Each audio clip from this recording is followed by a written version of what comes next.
sahabat semua, kita jumpa lagi dalam pembahasan DNA dan RNA.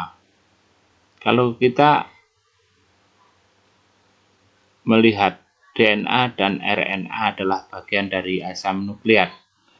Struktur dari DNA adalah seperti ini, berupa double helix terdiri atas molekul besar kompleks dengan dua pita saling terpilin. Ini terdiri atas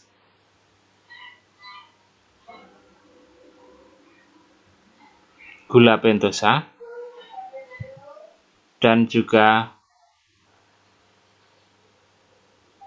fosfat yang berfungsi sebagai punggung dari pita double helix. Sementara terdapat basa nitrogen yang saling berpasangan antara timin dan adenin, sitosin dengan guanin.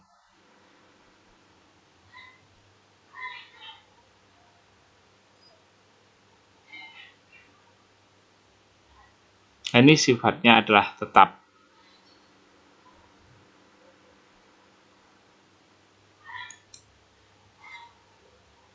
Ikatan yang terdapat dalam rantai DNA, ikatan fosfodiester. Jadi ini fosfodiester yang mengikat gula deoksiribosa pada cincin ketiga dan kelima. Ikatan hidrogen antara basa nitrogen satu dengan yang lain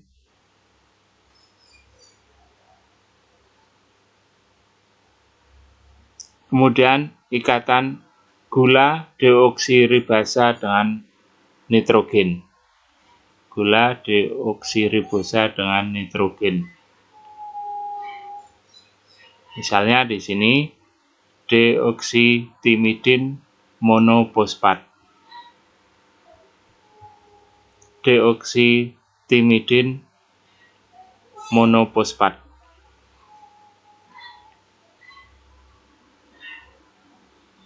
Deoksisistidin monofosfat.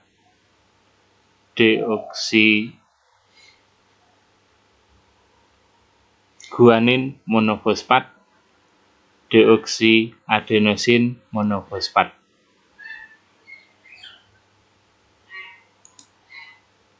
Fungsi DNA adalah untuk membawa informasi genetik, kemudian memberi peran dalam pewarisan sifat, mengekspresikan informasi genetik, sumber informasi untuk sintesa semua molekul protein sel, dan menduplikasi diri atau melakukan replikasi.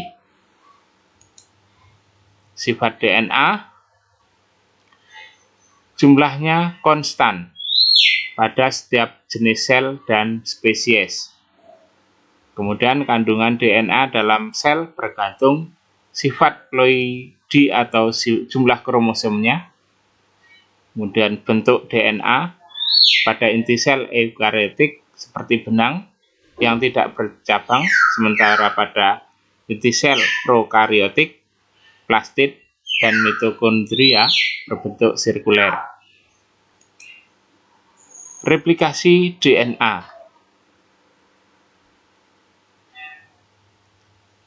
Proses yang terjadi di sini adalah perangkaian secara linear satuan-satuan monomer DNA untuk membentuk replikasi atau kopi yang tepat dari rangkaian struktur DNA lama.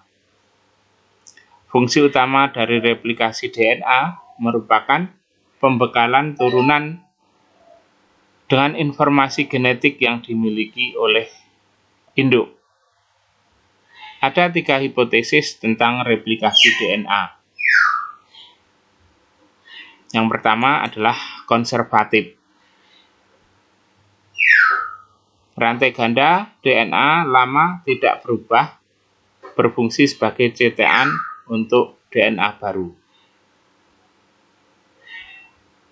Kemudian semi-konservatif, rantai ganda DNA lama berpisah, kemudian rantai baru disintesis pada masing-masing rantai DNA lama.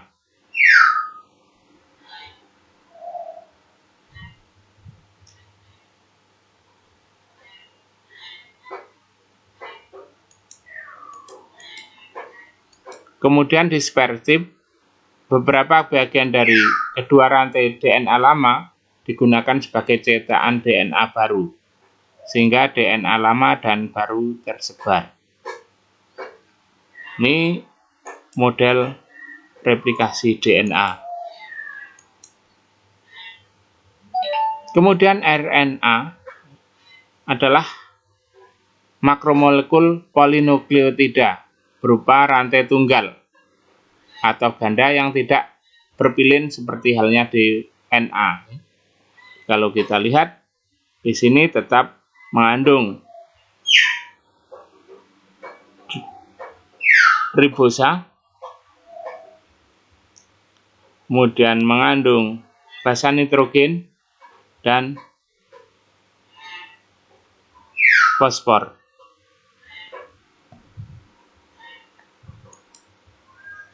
Struktur RNA ya, kita lihat di sini ada basa nitrogen berupa sitosin, guanin, adenin, urasil,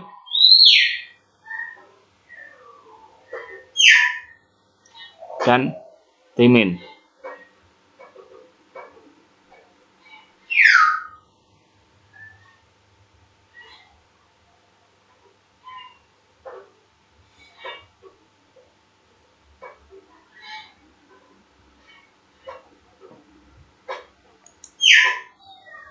Fungsi RNA adalah berperan dalam proses sintesis protein dalam sel. Akan tetapi, pada beberapa jenis virus, RNA berperan seperti DNA, berperan sebagai pembawa informasi genetik. RNA merupakan rantai panjang lurus yang berfungsi dalam sintesis protein.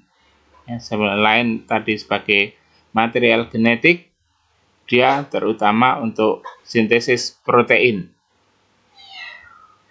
Di sini ada 3 macam jenis RNA ya. Messenger RNA, transfer RNA, dan ribosomal RNA. mRNA itu untuk mengkode kode genetik dari DNA dalam proses sintesis protein. Terdapat pada anak inti sel. Triplet kode genetik pada mRNA disebut kodon. Kemudian tRNA ini untuk mencocokkan triplet yang ada pada mRNA dengan protein yang sesuai. Terdapat dalam sitoplasma. Triplet kode genetik pada transfer RNA disebut antikodon. Kemudian RNA, ribosomal RNA ya, untuk memasangkan kodon mRNA dengan antikodon transfer RNA dan menggeser rantai-rantai supaya terbentuk protein. Ini terdapat dalam ribosom.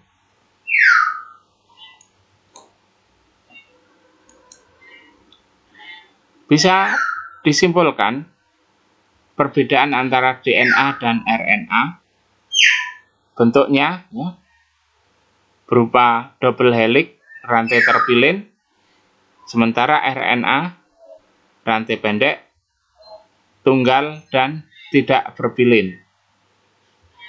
Berfungsi untuk mengendalikan faktor keturunan sebagai materi genetik untuk sintesis protein. Sedang RNA adalah untuk mengendalikan sintesis protein.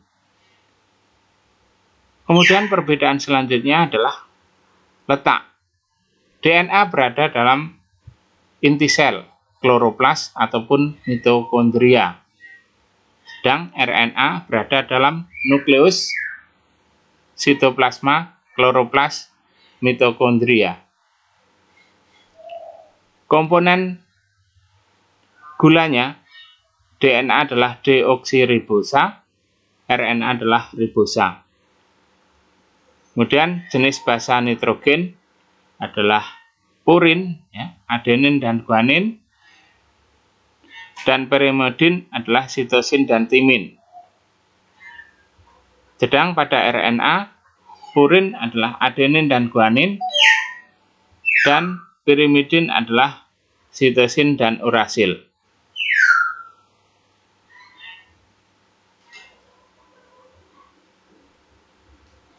Kadar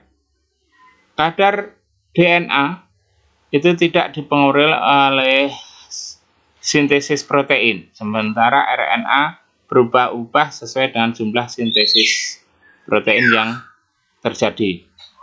Keberadaannya, DNA adalah permanen, sementara RNA periodenya pendek dan mudah terurai. Sekian, sampai jumpa.